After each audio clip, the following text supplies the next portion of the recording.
Speaking of money and what it's all about, the Carolina Hurricanes and the Centennial Authority are continuing to hammer away at improvements to PNC Arena.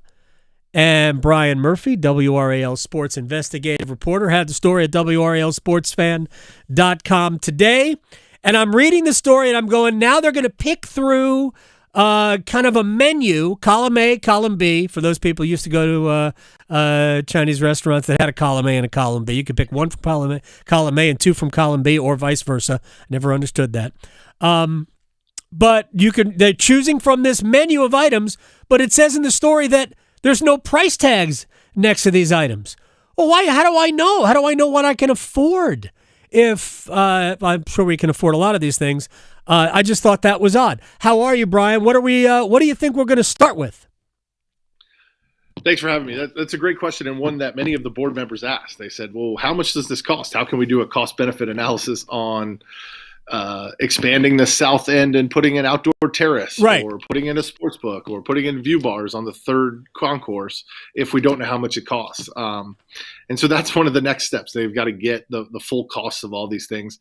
Their next step is to meet with the Hurricanes and NC State and say, hey, if we take out this room over here, what does that mean for game day operations? Or if we add this over here, like, oh, do you suddenly lose all the storage that you needed for the court and for all the courtside seats? So they've got to do a functionality kind of walkthrough next. So this process, even though they want to move very quickly, there are still a lot of steps they need to take. All right, before we get into any of the details of what could happen first, I mean, are we talking about the sports book? I'm sure Tom Dundon would like up and running by, let's just say, March, because I have to figure that's got to be the earliest possible. I know what the date would allow. It would allow basically the 10th of January or something like that, the 8th of January, something like that. But we're probably looking at later on in the late winter, early spring at the earliest, if you think about it. So we're obviously going to see something like that happen sooner, probably a smaller scale. But are we talking about, for renovations, maybe an addition, are we talking about years? Yeah, I think we're looking at 2 to 5 years before it's all completed, in part because of the building's occupied all the time. I mean, you're not going to kick the Hurricanes out for a season. You're not going to kick NC State basketball out for a season. And so you've got to work around their two schedules, which doesn't leave a ton of time.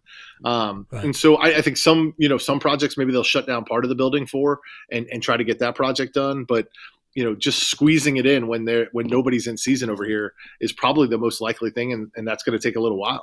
Brian Murphy, WRAL Sports Investigative Reporter, is joining us here on the Adam Gold Show at Murph's Turf on Twitter. Let's start with a sports book.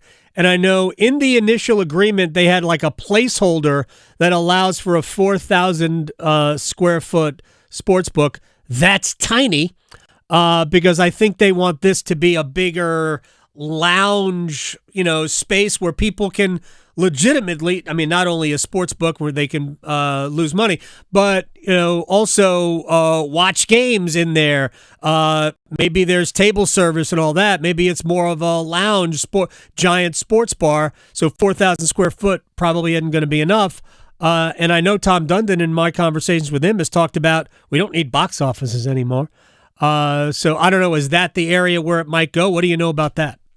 Yeah, the area that it is right now in this proposal is right next to the South Plaza. So they want to make the plaza a real entryway, a real gateway to fans coming in. That probably means a reduced footprint for the box office, maybe a bigger team store, and then this 4,000 square feet that they have is a kind of a placeholder for the sports book.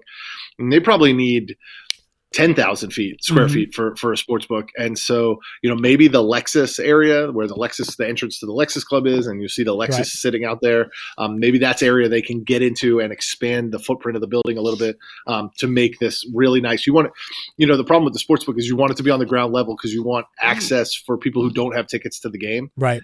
And you want it to be open 365 days a year. And so you don't want to have to open the whole building for people to be able to get into the sports book, which would happen if you put it on, the third floor, for example. So it's got to be on that first floor. And I think that's the most realistic, at least, maybe the 4,000 is kind of temporary space. Yeah. And while they get all these renovations done, because you don't want, if you're Tom Dunn, you don't want to miss out on a couple years of worth of revenue from that thing. No. But I think eventually it's going to have a larger footprint, and maybe that's part of the development. You know this as well as anybody. All of this renovation is tied to a long-term lease for the Hurricanes at PNC Arena, which is also tied to getting hundreds of millions of dollars from the city of Raleigh and the county of Wake. All of it's kind of tied together, and somebody's got to have to go first. So someone's going to have to jump. Well, I keep saying this. They're going to all go at the same time. I mean, there's no you go first, then we go. I don't believe anything is going to be hammered out until all parties are on board. So they'll announce this, and by the way, at the same time, the Hurricanes will announce a 25-year lease, 50-year lease, whatever it is, whatever the length of that lease is with PNC Arena. I mean, who knows if we're going to be playing hockey or anything 50 years from now. Frankly, the Public Investment Fund might own all of us in 50 years, probably sooner than that. Brian Murphy is joining us here. 70-plus projects. I don't think I could sit down and dream 70-plus projects that now you didn't list all 70. I would like to see all 70 listed out. Yeah, I can get you that book. I'll bring that book over to the station. Bring it. It's stuff like, some of it is stuff you'll never see, like a loading dock. To get concerts for bigger concerts to be able to bring more trucks in for the WWE, which is here today. Some of it is removing a stairwell and putting in another place where you can do grab and go food. Okay. Beverages. Some of it is, these view bars in the upper deck where they'll take out some seats and you'll be able to sit at a bar, watch the game. Some of it is, on the concourse, putting in view bars. And so, tearing down some walls so you can see onto the ice, see onto the court, stand at a table, maybe sell standing room only tickets and hang out with your buddies, drinking a couple beers up there. There are projects small to extremely, extremely big. Like I said, expansion of the south area, the south deck to include a rooftop terrace, kind of a 2-story one. There's possible office space, 4-story office space on the other side of the building. So they're removing some of the aisles to put in more seats. So I think on the east side and the west side, there are 6 aisles, and one of the projects would reduce that down to 4 aisles. Ooh. And that would allow you to get a few more seats in because you're going to be pulling some seats out for some of these other projects. So higher price seats too. If you're pulling out seats in the upper deck, you're adding seats in the lower deck. Of course, man, if you have a seat in the middle of that row, get out of here. I'm sorry. Right. You better make sure you go to the bathroom, extensively before the game or hold it till after. But yeah, I mean, so they're talking about, on one of the renderings or one of the proposals, there's that area under the ice where the players would come to the ice, and you could have fans on both sides of the glass, cheering, sort of a little, welcome area. Mm-hmm. Some of these things are really big projects. Some are really small projects. Like they talked about redoing the skinning of the building. Like, why is it green tile on the outside? Why is it not red or charcoal or a more neutral color that would make the building look better? Does that bring any money back to the Hurricanes, back to the Centennial Authority? Like, that's all the stuff they're having to juggle. Like, we're going to put X million dollars in here. What's our return on investment from that? It is a complicated process. I would not want to be one of the people having to make these decisions, but they've been talking about some of this stuff since 2014. Yeah. They've been talking about a lot of it since 2019, and here we are in 2023 and soon to be 2024, and we still haven't really decided on what to do. Now, let me give you a little insight into Philip Isley, who's right now the man in charge of the Centennial Authority. I had a conversation with Philip about, oh my gosh, this has to be 15 years ago, 2007, 2008, right?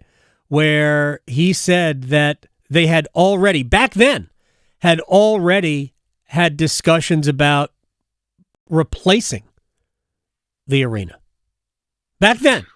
And his point was not that they need to replace it. And I know Isley is quoted in your story as saying this arena will be good for many, many years to come.